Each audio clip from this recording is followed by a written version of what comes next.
আসসালামু আলাইকুম। ঈশ্বরগঞ্জবাসী, আপনারা অবগত আছেন যে আমরা দীর্ঘদিন যাবৎ একটি সমস্যায় ভুগছি যে আমাদের কেন্দ্রের বিষয়, আমাদের এইচএসসি পরীক্ষা দিতে হয় 18 বাড়ি গিয়ে।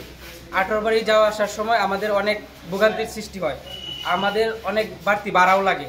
তাই 45 কিলোমিটার 35 কিলোমিটার এরকম দূর থেকে গিয়ে পোলাপান ওই জায়গায় পরীক্ষা দিতে হয়। এখন আমরা কিছুদিন ধরে ময়মনসিংহ শিক্ষা board, ADC office, DC office সব জায়গায় ঘোরাঘুরি করে অনেকটা আগায় ফেলছি। এখন কিছু দুষ্ট লোকের কারণে আমরা আর আগাইতে পারতেছি না। এখন কিছু না পেয়ে আমরা রাজপথে নেমেছি। আমাদের আন্দোলন যে পর্যন্ত আমাদের ন্যায্য অধিকার আমরা ফিরে না পাবো সেই পর্যন্ত আমাদের আন্দোলন চালিয়ে যাব, রাজপথে থাকবো ইনশাল্লাহ।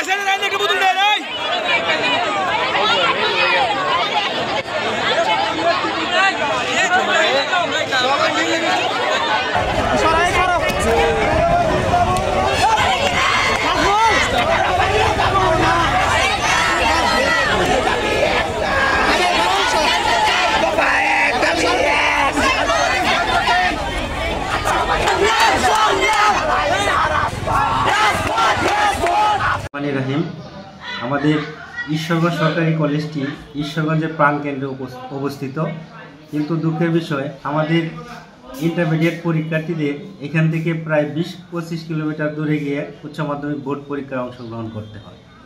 এখান থেকে আমাদের শিক্ষার্থীরা এই জার্নি করে গিয়ে তারা তাদের স্বাভাবিকতা হারিয়ে ফেলে।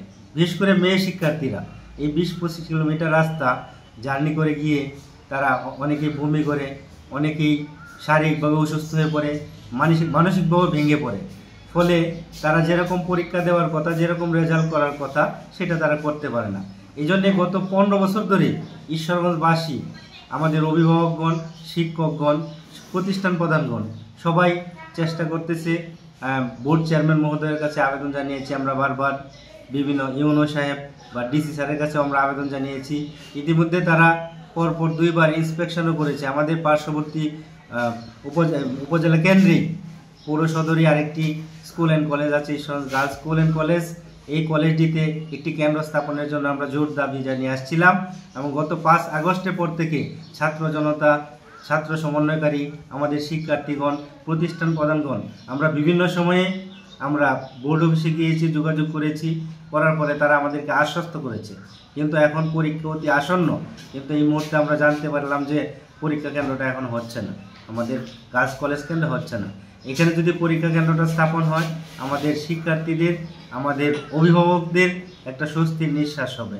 আমাদের শিক্ষার্থীরা মারাত্মকভাবে ক্ষতিগ্রস্ত। আমি আশা করব আমাদের ঈশ্বরগঞ্জবাসীর পক্ষ থেকে, অভিভাবকদের পক্ষ থেকে, সকলের পক্ষ থেকে, আপনারা যারা সাংবাদিকবৃন্দ আছেন, মিডিয়া কর্মী আছেন, সকলের কাছে আমার উদাত্ত আহ্বান থাকবে আপনারা এটা ব্যাপকভাবে প্রচার করেন। নির্দিষ্ট যারা সংশ্লিষ্ট কর্তৃপক্ষ আছে তাদের কাছে যেন মেসেজটি পৌঁছে আমাদের এই 2025 সালের যে এইচএসসি পরীক্ষা হবে এটা যেন আমাদের ঈশ্বরগঞ্জ সরকারি কলেজের শিক্ষার্থীরা ঈশ্বরগঞ্জ গার্লস স্কুল অ্যান্ড কলেজের কেন্দ্রে পরীক্ষাটা দিতে পারে, সেই ব্যবস্থা করার জন্য আমি আমাদের সংশ্লিষ্ট সকলের সহযোগিতা কামনা করছি। ধন্যবাদ।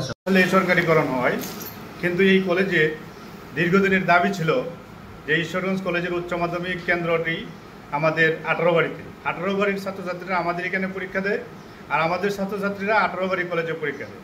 কিন্তু আমাদের কলেজের ছাত্রছাত্রীরা মাইজবাগ, পোচাকিলা, মধুপুর ওইখান থেকে আসে। এখান থেকে আমাদের প্রায় 20 কিলোমিটার 25 কিলোমিটার দূরে হয়, যে কারণে ছাত্রছাত্রীরা একে এত দূর থেকে পরীক্ষা দেওয়া তাদের পক্ষে অসম্ভব।